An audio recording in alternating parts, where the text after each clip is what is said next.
Hello hello hello hello hello. तो कैसे हैं आप सब। मैं आपका फिजिक्स मेंटोर एचके वर्मा लेके आया हूं आपका अपना प्यारा सा ये एडुजाइर्स के चैनल पे हमारा जो इलेक्ट्रोस्टैटिक्स का सीरीज चल रहा था।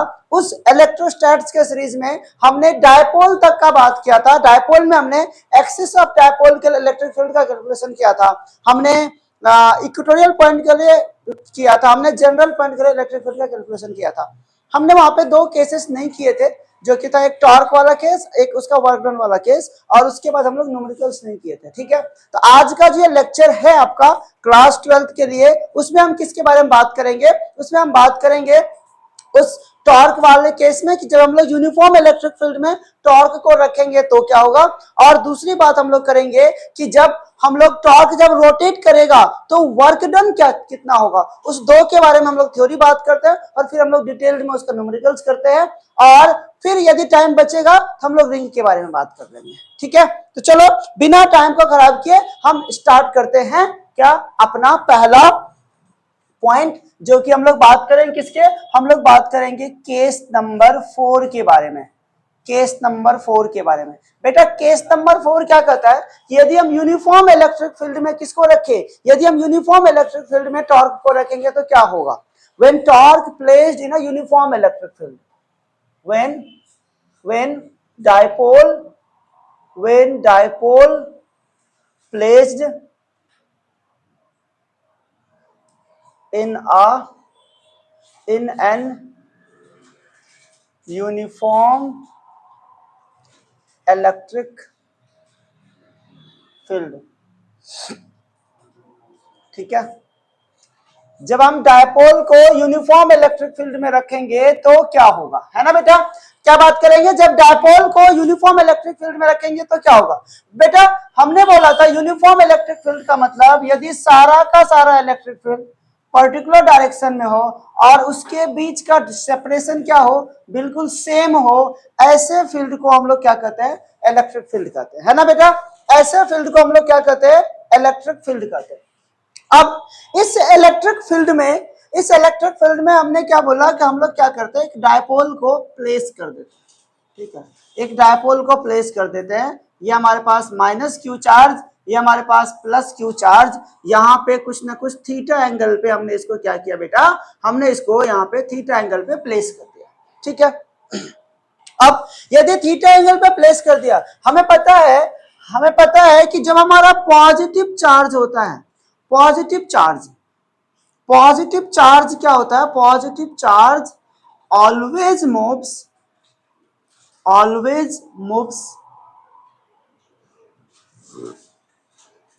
along electric field। Positive charge always moves along electric field, और वी नो कि पॉजिटिव चार्ज हमेशा इलेक्ट्रिक फील्ड के along चलता है। और हमें इतना पता है कि नेगेटिव चार्ज ऑलवेज मूव्स या always opposes the flow of electric field. तो negative charge always moves against the electric field, ऐसे बोल दो, अगेंस्ट द इलेक्ट्रिक फील्ड। ठीक, इलेक्ट्रिक फील्ड। हमने एक और पॉइंट के बारे में पढ़ा था, वहां पे हमने पढ़ा था, हमने छोटा सा फॉर्मूला बिल्कुल था हमारे पास। क्या हमें पता था कि हमारे पास जो फोर्स होता है, जो हमारे पास इलेक्ट्रिक फील्ड होता है, वह इलेक्ट्रिक फील्ड क्या होता है, फोर्स पर यूनिट चार्ज होता है ना। तो यहां से हमने पढ़ा था F इज इक्वल टू क्या, यहां से हमने पढ़ा था F is equal to QE। मतलब यहां पे जो पॉजिटिव चार्ज है, इस पॉजिटिव चार्ज पे इधर की तरफ एक फोर्स लगेगा जो होगा F is equal to QE, है ना। और ये जो नेगेटिव चार्ज है, इस पे इधर की तरफ फोर्स लगेगा जो होगा F is equal to minus QE। मतलब इस डायपोल के एक एंड पे इधर की तरफ फोर्स लग रहा है, दूसरे एंड पे इधर की तरफ फोर्स लग रहा है। ये फोर्स इस तरह से लग रहा है। यदि ऐसे फोर्स लग रहा है तो एक चीज क्लियर है कि यह डायपोल इस तरह से मूव नहीं करेगा। मतलब यदि यह डायपोल है, यह डायपोल ऐसे मूव नहीं करेगा। मतलब एक चीज क्लियर हो गया कि जब भी यहाँ पे डायपोल रखा हुआ, इस डायपोल पे यहाँ पे एक फोर्स लग रहा है, यहाँ पे एक फोर्स लग रहा है, ये ऐसे करेगा, ये ऐसे मूव करेगा। ये कैसे मूव करेगा? यदि यहां रखा हुआ तो ये इस तरह से मूव करेगा, आगे बढ़ेगा, इस तरह से मूव करके आगे बढ़ेगा। लेकिन मैं चाहूंगा कि ये ऐसे लीनियरली मूव करे, वो मूव नहीं करेगा। मतलब एक चीज क्लियर है यहां पे, क्या कि जब भी हम लोग डायपोल को यूनिफॉर्म इलेक्ट्रिक फील्ड में रखेंगे तो dipole can not move linearly, क्योंकि एक फोर्स यहां लग रहा है, दूसरा फोर्स यहां लग रहा है, ये इसको ऐसे मूव करने ही नहीं देगा। मूव तो कराएगा लेकिन रोटेट करा के मूव कराएगा, रोटेट करा के मूव कराएगा, रोटेट करा के मूव कराएगा, है ना। इसका मतलब अच्छा सेपरेशन में ले लो, यहां से यहां तक मान लो 12 सेपरेशन है। तो यहां पे एक चीज क्लियर है, क्या कि dipole cannot move linearly when it is placed in a uniform electric field। तो यहां लिख देता हूं, when dipole is placed in uniform electric field, when dipole placed in uniform electric field, it do not move linearly। ये linearly move नहीं करेगा, इतना बात क्लियर है ना। इतना बात क्लियर है कि लीनियरली मूव नहीं करेगा। तो करेगा क्या? यह रोटेट करेगा। ये क्या करेगा बेटा? ये यहाँ पे रोटेट करेगा, ये यहाँ पे रोटेट करेगा, ये यहाँ पे रोटेट करेगा। मतलब ये चलेगा तो जरूर, लेकिन कैसा चलेगा? ये रोटेट करके चलेगा, रोटेट करके चलेगा, रोटेट करके चलेगा। मतलब when dipole placed in uniform electric field it rotates। ये क्या करेगा? रोटेट करेगा। मतलब यहां पे when dipole placed in an uniform electric field it rotates। अब बेटा जब ये रोटेट्स करेगा, who is responsible for rotating the body? The torque is responsible for rotating the body। कौन रेस्पॉन्सिबल होता है? टॉर्क रेस्पॉन्सिबल होता है बॉडी को रोटेट कराने के लिए। क्योंकि टॉर्क होता है क्या है? टॉर्क को हम लोग कैलकुलेट ही करते हैं जब किसी पॉइंट के अराउंड, जब मुझे किसी पॉइंट के अराउंड रोटेशन को फाइंड आउट करना पड़ता है, इन दैट पॉइंट हम लोग टॉर्क को क्या करते हैं? फाइंड आउट करते हैं, है ना। किसी पॉइंट के अराउंड, जैसे यहाँ पे इस पॉइंट के अराउंड यदि मैं ऑब्जेक्ट को रोटेट करा रहा हूं, इस पॉइंट के अराउंड यदि मैं ऑब्जेक्ट को रोटेट करा रहा हूं, तो दैट इज टॉर्क। तब हमें टॉर्क को कैलकुलेट करना पड़ता है। तो टॉर्क को कब कैलकुलेट करना पड़ता है? यदि किसी ऑब्जेक्ट को किसी पॉइंट के अराउंड रोटेट कराना पड़ता है, यदि किसी ऑब्जेक्ट को किसी पॉइंट के अराउंड रोटेट कराना पड़ता है, तो हमें क्या करना पड़ता है? टॉर्क कराना पड़ता है। तो यहां पे हमें क्या निकालना पड़ेगा? टॉर्क निकालना पड़ेगा। देयरफॉर यहां पे क्या निकालना पड़ेगा? टॉर्क निकालना पड़ेगा। तो who is responsible for moving the body, rotating the body? Torque। तो torque is responsible to rotating the body। Torque is responsible to rotating the body. Body को रोटेट करने के लिए कौन रेस्पॉन्सिबल है? टॉर्क रेस्पॉन्सिबल है। अब टॉर्क होता क्या है? तो बेटा जो टॉर्क होता है ना, टॉर्क, इसको हम लोग टॉ से रिप्रेजेंट करते हैं। इट इज रिप्रेजेंटेड बाय टॉ। टॉ से रिप्रेजेंट करते हैं। ये टॉर्क क्या होता है? ये टॉर्क होता है फोर्स इनटू में परपेंडिकुलर डिस्टेंस। फोर्स इनटू में परपेंडिकुलर डिस्टेंस। हमारा फोर्स क्या निकला बेटा? QE निकला है। तो टॉर्क के बदले हम क्या रखेंगे बेटा? QE, ठीक है।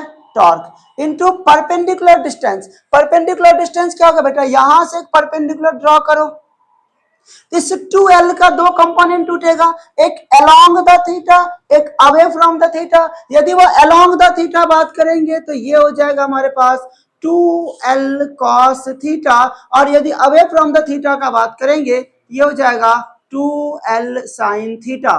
तो यहाँ पे परपेंडिकुलर डिस्टेंस क्या लेंगे, 2l sin थीटा। क्या लेंगे बेटा, 2l sin theta, 2l sin theta.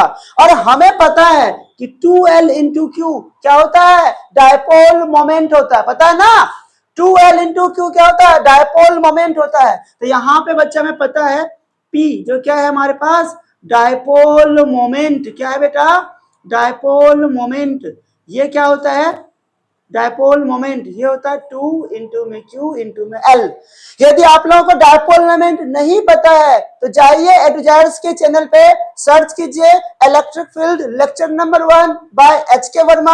आपको वहां पे पूरा डिटेल में मिल जाएगा डायपोल का लेक्चर। वहां जाकर के केस 1, केस 2, केस 3 को देख लीजिए, फिर वापस आकर के इस वीडियो को देखिए। आपका कंफ्यूजन कहीं भी नहीं रहेगा। क्यों, क्योंकि आप कहां पे हो, आप एडुजायर्स के प्लेटफॉर्म पे हो, आप एडुजारियंस बन गए हो। जब तक आप एडुजारियंस नहीं बनोगे आपको फिजिक्स नहीं आएगा। यदि आपको फिजिक्स को अपना बनाना है एडुजारियंस बनना तो पड़ेगा। ठीक है, तो यहाँ पे P इक्वल टू 2QL हो गया हमारा। ठीक है बेटा, चलो तो यहाँ पे torque is equal to 2L into Q क्या हो जाएगा बेटा, PE sine theta, PE sine theta. तो बेटा ये क्या हो गया, दिस इज हमारा टॉर्क। टॉर्क क्या हो गया बेटा, PE साइन थीटा। अच्छा इसी को यदि मैं वेक्टर फॉर्म में लिखूं, इसी को यदि मैं वेक्टर फॉर्म में लिखूं तो ये क्या हो जाएगा बेटा, torque is equal to P vector cross का E vector, P vector cross का E वेक्टर। ये क्या हो गया, ये हमारा हो गया टॉर्क का वेक्टर फॉर्म। अब यहां पे भी कुछ केसेस हम लोग देख सकते हैं, यहां पे भी कुछ केसेस हम लोग देख सकते हैं। यदि आप लोग परमिट करो तो मैं इसको मिटाऊं क्या, है कोई प्रॉब्लम तो प्लीज बताएं जल्दी से। लिखो पहले इसको, लिखो, आसान है, कुछ नहीं यहां तक लिख लिए, करूं अमिट, चलो चलो आओ।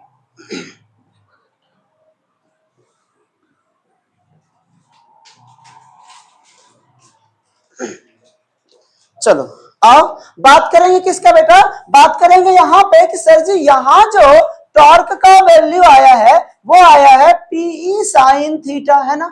टॉर्क का वैल्यू आया है क्या, PE साइन थीटा टॉर्क का वैल्यू आया है। अब यहाँ पे एक बात बताओ, यदि मैं यहाँ पे केस 4 के अंदर, यदि मैं यहाँ पे केस 4 के अंदर केस 1 को ले लूं, केस 4 के बदले केस 4 में केस 1 लूं, तो यदि मैं यहाँ पे थीटा का वैल्यू 0 डिग्री रखता हूं तो साइन ऑफ 0 डिग्री का वैल्यू क्या होता है, साइन ऑफ 0 डिग्री का वैल्यू होता है 0। तो यहाँ पे टॉर्क का वैल्यू हो जाएगा 0 जो कि हो जाएगा हमारा मिनिमम। क्या हो जाएगा, मिनिमम हो जाएगा, है ना।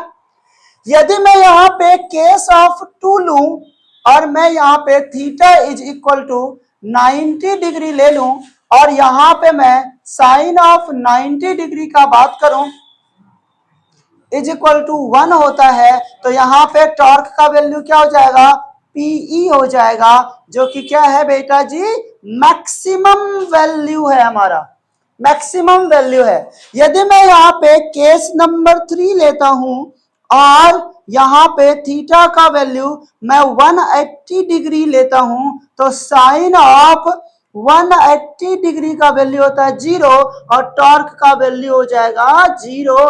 ये भी हो जाएगा मिनिमम, ये भी हो जाएगा मिनिमम।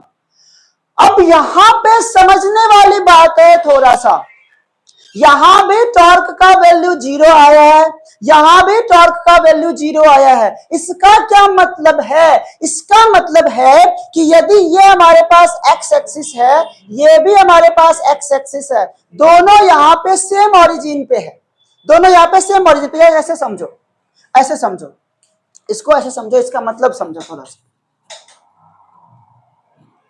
इसका मतलब समझो थोड़ा सा। मान लो यहां पे ये आपका इलेक्ट्रिक फील्ड है ना, यहां पे आपने क्या किया, ये आपका पॉजिटिव चार्ज, ये आपका नेगेटिव चार्ज, दोनों के बीच कुछ सेपरेशन मान लेते हैं 2L का सेपरेशन। ये हमारा ये हमारा क्या है, टॉर्क, ये हमारा क्या है, डायपोल है यहाँ पे रखा हुआ, ये यहाँ पे हमारा डायपोल रखा हुआ। तो यहाँ पे हमें क्या पता है, यदि यहाँ सॉरी ये नेगेटिव चार्ज, ये पॉजिटिव चार्ज, यदि यह हमारे पास डायपोल रखा हुआ है तो अब ये अलोंग द इलेक्ट्रिक फील्ड ही तो है डायपोल, ये हमारे अलोंग द इलेक्ट्रिक फील्ड ही तो है डायपोल, मतलब ये भी इलेक्ट्रिक फील्ड और ये हमारा डायपोल, दोनों के बीच एंगल कितना है, यहाँ पे 0 डिग्री का एंगल है, दोनों के बीच एंगल कितना है, 0 डिग्री का एंगल है, मतलब ये क्या है, ये स्टेबल है, मतलब ये क्या यहाँ पे स्टेबल है, इसको कोई काम नहीं करना, आराम से बैठा हुआ यहाँ पे। लेकिन अब इसको लगा यार बैठे बैठे ना शरीर दर्द कर रहा, चलो क्या करे क्या करे क्या करे क्या करे क्या करे क्या करे, अपने आप को क्या करते हैं, अपने आप को बिल्कुल अनस्टेबल बना लेते हैं। अब ये क्या हो गया, अब ये थोड़ा सा काम करने लगा, अपने आप को शिफ्ट कर लिया कहां पे, 90 डिग्री पे। जब 90 डिग्री पे शिफ्ट किया, इसके पास मैक्सिमम एनर्जी आ गया, मैक्सिमम टॉर्क लगा पाया पीई। अब बोला अपने आप को और काम करते और काम करते और काम, देखो ये पॉजिटिव चार्ज था, ये पॉजिटिव चार्ज था, पॉजिटिव चार्ज, ये पॉजिटिव चार्ज उसके यहाँ के नेगेटिव यही है। अब जैसे इसने यहां से आते आते आते आते यहां पे आया, अब पॉजिटिव चार्ज का ओरिएंटेशन ही चेंज हो गया है, जो पॉजिटिव चार्ज यहां था अब पॉजिटिव चार्ज इधर हो गया। अब इस वाले केस में क्या हुआ, इस वाले केस में कुछ ऐसा हुआ है, कुछ ऐसा हुआ, ये पॉजिटिव चार्ज यहाँ पे, ये नेगेटिव चार्ज यहाँ पे, इसके बीच सेपरेशन 2L का 90 डिग्री। लेकिन अब इस वाले केस में क्या हुआ, ये हमारे पास इलेक्ट्रिक फील्ड, अब पॉजिटिव चार्ज इधर आ गया, नेगेटिव चार्ज इधर आ गया, इसके बीच सेपरेशन आ गया 2L का। अब इसका पूरा का पूरा ओरिएंटेशन ही चेंज हो गया, तो that is very highly unstable condition. ये क्या हमारे पास हाईली अनस्टेबल कंडीशन हो गया। तो ये वाला कंडीशन क्या होता है, ये स्टेबल होता है, ये स्टेबल होता है, ये मैक्सिमम है, और ये क्या है, ये हाईली अनस्टेबल है, ये हाईली अनस्टेबल कंडीशन है, ये हाईली अनस्टेबल कंडीशन है। ठीक है, क्लियर यहां तक। तो ये वाला हाईली अनस्टेबल कंडीशन आता है। कई बार आपसे क्वेश्चन पूछेंगे कि टॉर्क जो आप लगा रहे हो कहां पे स्टेबल कंडीशन होगा, कहां पे अनस्टेबल कंडीशन होगा। तो टॉर्क 0 पे यदि एंगल 0 है तो स्टेबल होगा, टॉर्क 0 पे यदि एंगल 180 है तो क्या होगा, हाईली अनस्टेबल कंडीशन होगा। क्यों होगा, क्योंकि उसने अपना पूरा के पूरे ओरिएंटेशन ही चेंज कर दिया है। दैट इज व्हाई ये क्या हो जाएगा हमारे पास, हाईली अनस्टेबल कंडीशन हो जाएगा। क्लियर एकदम, बोलो है कोई डाउट यहाँ पे, कोई डाउट है यहाँ पे, नहीं है। चलो बढ़ जाओ आगे। अब इसी में बात करते हैं किसका, हम लोग इसी में हम लोग बात करते हैं बच्चा वर्क डन का, वर्क डन का। चलो case number 4, case number 4 complete हो गया। केस नंबर 5 के बारे में बात करते हैं, केस नंबर 5 के बारे में बात करते हैं। केस नंबर 5 के बारे में बात करते हैं। केस 5, ठीक है। Work done, work done when dipole is kept in a uniform electric field, uniform electric field. Work done जब हमारे पास डायपोल कहां कैप्ट होगा, यूनिफॉर्म इलेक्ट्रिक फील्ड में कैप्ट होगा, तो वर्क डन कितना होगा। ठीक है, इसको जरा समझते हैं।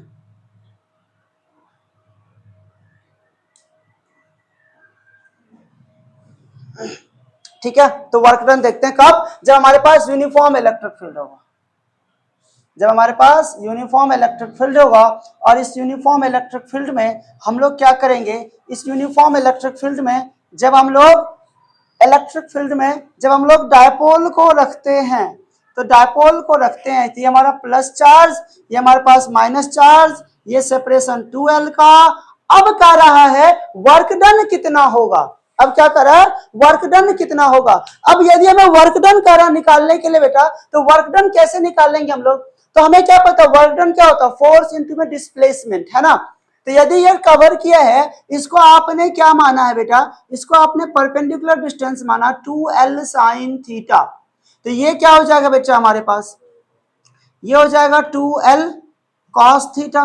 तो यहाँ पे फोर्स के बदले क्या लग रहा है, टॉर्क लग रहा है ना, यहाँ फोर्स के बदले टॉर्क लग रहा है। तो यहाँ पे हम लोग dw इज इक्वल टू क्या लिखेंगे, टॉर्क इंटू में डी थीटा लिखेंगे।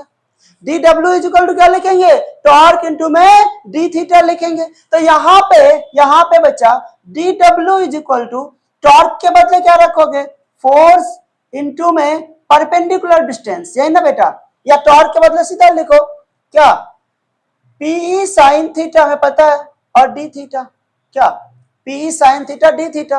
अब ये क्या हो गया हमारे पास, डिफरेंशियल फॉर्म हो गया। तो बेटा क्या करेंगे हम लोग, यहाँ पे हम लोग इंटीग्रेट कर देंगे, integrate both side, integrate both side. तो यहाँ पे integration of D W is equal to PE को बाहर निकालो, integration of sine theta D theta, कहां से कहां तक, थीटा 1 से थीटा 2 तक।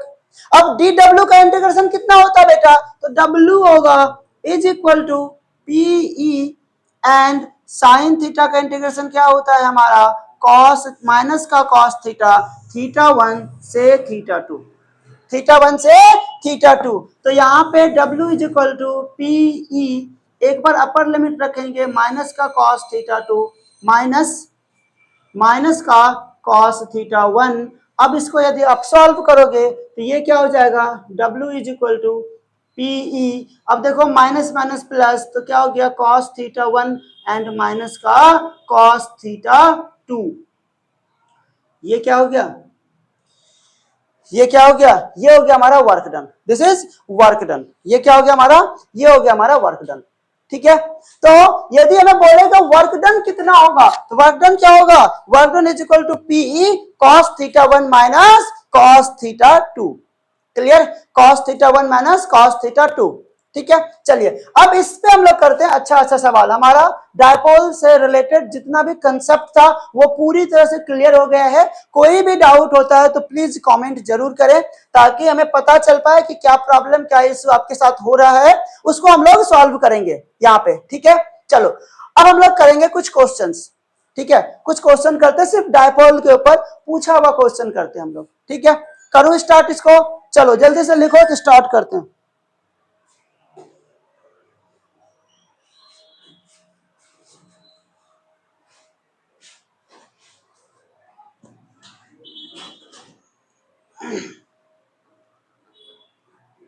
ठीक है, चलिए क्वेश्चन स्टार्ट करते हैं, क्वेश्चन स्टार्ट करते हैं। मैं कुछ क्वेश्चन लाया हूं आपके लिए। ठीक है, जो पूछा हुआ कुछ क्वेश्चन था, कुछ क्वेश्चन काफी अच्छा है, तो उसको हम लोग देखते हैं। पहला क्वेश्चन, चलो पहला क्वेश्चन डायपोल के ऊपर, हम लोग पहला क्वेश्चन करते बेटा डायपोल के ऊपर। क्या कर रहा है बेटा, आपको बहुत आसान क्वेश्चन कर रहा है N electric dipole, N electric dipole consisting of two opposite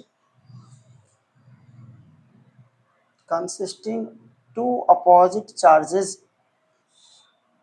of 2 into 10 to the power minus 6 coulomb each,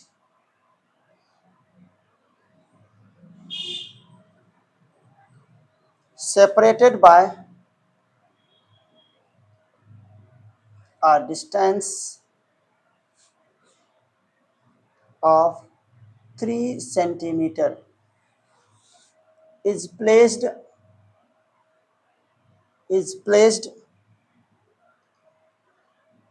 in an electric field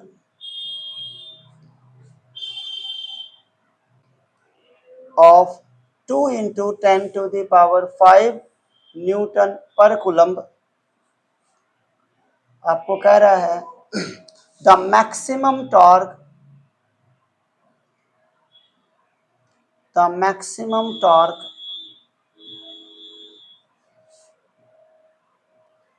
on the dipole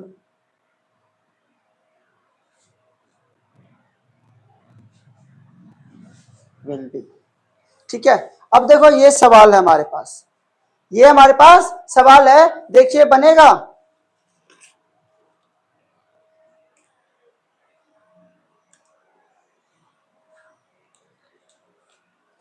बनेगा सवाल, देखो बनेगा, देखिए कितना आसान सवाल दिया हुआ है, बनेगा, बोलो,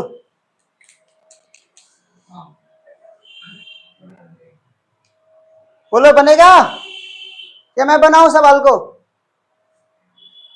बहुत ही आसान सवाल है, बस एक पॉइंट समझना है। देखो बेटा एक चीज पता है आप लोगों को, बेटा लाइफ में न्यूट्रल होना बहुत जरूरी है। लाइफ में न्यूट्रल होने का मतलब क्या हुआ? लाइफ में न्यूट्रल होने का मतलब है जब तक आप स्टेबल नहीं होगा तब तक आप न्यूट्रल नहीं होगे।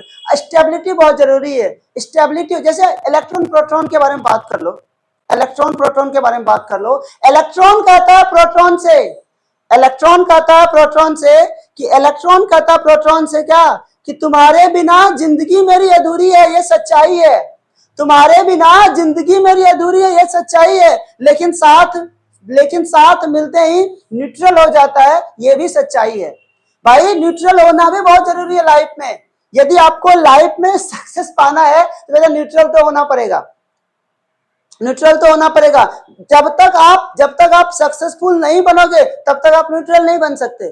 तो आपको न्यूट्रल बनने के लिए भी क्या करना पड़ेगा? मेहनत करना पड़ेगा, जितना ज्यादा मेहनत कर सकते हैं। 18 घंटे पढ़ो, तभी जाकर के, यदि आपका सपना है कि मुझे जेई का कॉलेज मिले, मैं भी आईआईटी में जाऊं, तो नहीं हो पाएगा। 18 घंटे मेहनत करना पड़ेगा बेटा।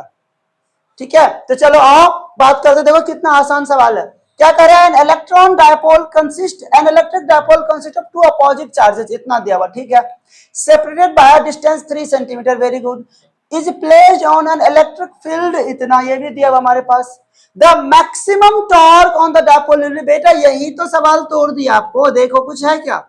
मैक्सिमम टॉर्क, अभी जस्ट आपने केस नंबर 2 देखा, केस नंबर 4 का केस नंबर 2 देखा, क्या देखा आपने? आपने देखा मैक्सिमम टॉर्क क्या होता है? पीई होता है, खत्म हो गई कहानी, ये तो का पीई होता है। तो यहाँ पे पी का वैल्यू क्या होता है आपका? पी क्या होता है? Q into L. तो क्यू कितना दिया आपके पास? क्यू दिया आपके पास 2 इंटू 10⁻⁻6। पूरा सेपरेशन आपको 3 सेंटीमीटर का दिया हुआ, सेंटीमीटर को मीटर में कन्वर्ट कर लो, 3 इंटू 10⁻², इंटू में इलेक्ट्रिक फील्ड आपको दिया हुआ 2 इंटू 10⁻5। खत्म हो गई क्या? 2 3 जा 6, 6 2 जा 12, इंटू 10⁻8 में से 5 गया -3, खत्म। बोलो, था कुछ? टॉर्क का यूनिट क्या होगा ये बताइए जरा, यूनिट ऑफ टॉर्क बता दो जल्दी से, मैं नहीं बता रहा, आप लोग खुद कमेंट करोगे मुझे कि टॉर्क का यूनिट क्या होता है। मैं यहाँ यूनिट छोड़ रहा हूं बेटा, फॉर्मूला आपके सामने लिखा हुआ है, यूनिट आपको बताना है, ठीक है। चलो आ जाओ, दूसरा सवाल उठाता मैं, दूसरा सवाल उठाता हूं, देखो दूसरा सवाल। दूसरा सवाल बेटा कह रहा है यहाँ पे,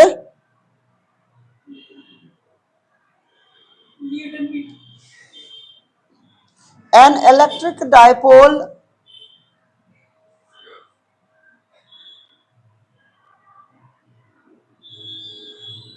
of moment P is placed normal to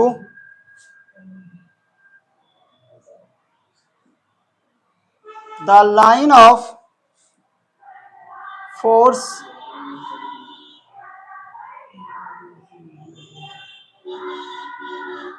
of electric field intensity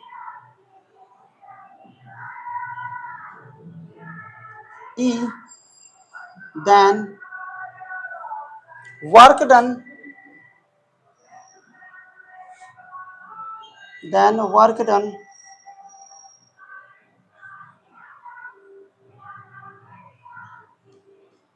in deflecting it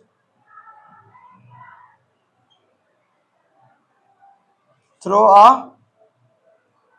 an angle of 180 degree. बताओ, through an angle of 180 degree. बताइए जरा क्या होगा। करा है इलेक्ट्रिक डायपोल जिसका मोमेंट P है, प्लेस होता नॉर्मल टू द लाइन। क्या करे बेटा, नॉर्मल टू द लाइन, मतलब इलेक्ट्रिक फील्ड से डायपोल 90 डिग्री पे है, यहाँ पे ये हमारे पास इलेक्ट्रिक फील्ड, ये हमारे पास डायपोल, और यहां से मूव करके 90 डिग्री से मूव करके कहा आ गया 180 डिग्री, मतलब 270 पे। तो आसान है यार, यहाँ पे वर्क डन ही तो निकालना है बच्चा, यहाँ निकाल लो वर्क डन। कितना आसान, अभी जस्ट हमने वर्क डन का फॉर्मूला पढ़ा। क्या होता है वर्क डन का फॉर्मूला, ये होता है PE cos of theta 1 minus cos of theta 2। बोलो, तो ये क्या हो गया हमारे पास पीई।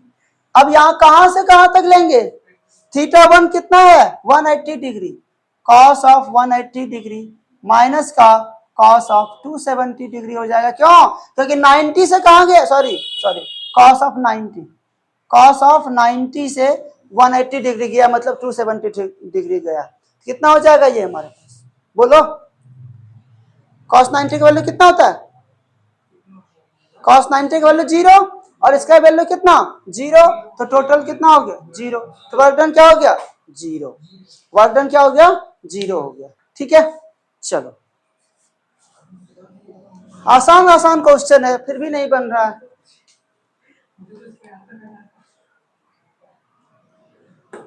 चले करें एक और क्वेश्चन, एक और क्वेश्चन करें, चलो देखो एक और क्वेश्चन कह रहा हमारे पास।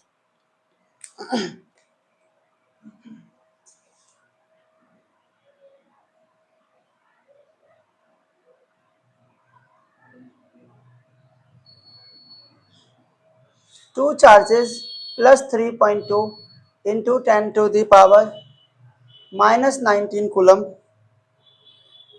and minus 3.2 into 10 to the power minus 19 coulomb placed at 2.4 angstrom apart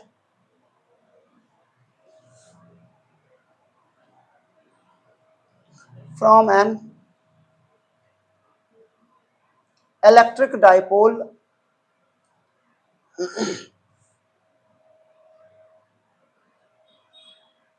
it is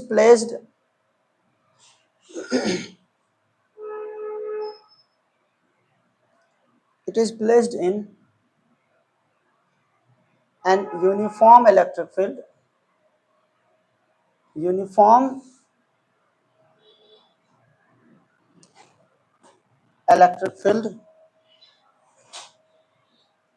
of intensity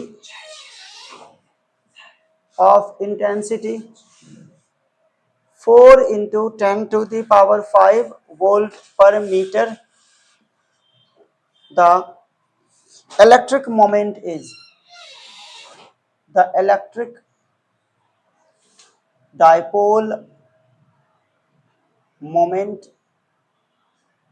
is, electric dipole moment कितना होगा। ठीक है, इलेक्ट्रिक डायपोल मोमेंट कितना होगा, मतलब क्या कर रहा है, कह रहा दो चार्ज है इतना, प्लेस्ड है इतना पे, इलेक्ट्रिक फील्ड इलेक्ट्रिक डायपोल में यदि यूनिफॉर्म इलेक्ट्रिक फील्ड इतना, कोई मतलब ही नहीं बनता उसका। तो सीधा सीधा हमें पता है, यहाँ पे क्या पता है बेटा, बताओ, अभी जस्ट निकाला हमने, हमें तो पी पूछ रहा है ना यहाँ पे, तो पी क्या होता है क्यू इंटू एल, तो क्यू कितना दिया हमारे पास 3.2 into 10 to the power minus 19 into L कितना दिया बच्चा 2.4, तो 2.4 into 10 to the power 10 angstrom में है तो मीटर में कन्वर्ट कर लीजिए, कितना हो गया बोलो, मल्टीप्लाई करो, 24 टू जा कितना हो गया, ये हो गया 8 एंड 72 और 4 76, हाँ तो 7.68 into 10 to the power 9 minus का इतना। ठीक है, ये क्या हो गया हमारे पास डायपोल मोमेंट। क्लियर, तो बहुत आसान सवाल आता है डायपोल से रिलेटेड, बहुत आसान सवाल, यदि आपको डेरिवेशन पता है, यदि आपको फॉर्मूला पता है तो बहुत इजी गोइंग निकल जाएगा आपका, ये कोई यहाँ पे प्रॉब्लम नहीं होगा आपको करने में। बस आप HK वर्मा का लेक्चर को देखते रहो, हमारे चैनल को सब्सक्राइब करते रहो, एडुजारियंस बनते रहो, और आपका फिजिक्स का सॉल्यूशन होता रहेगा।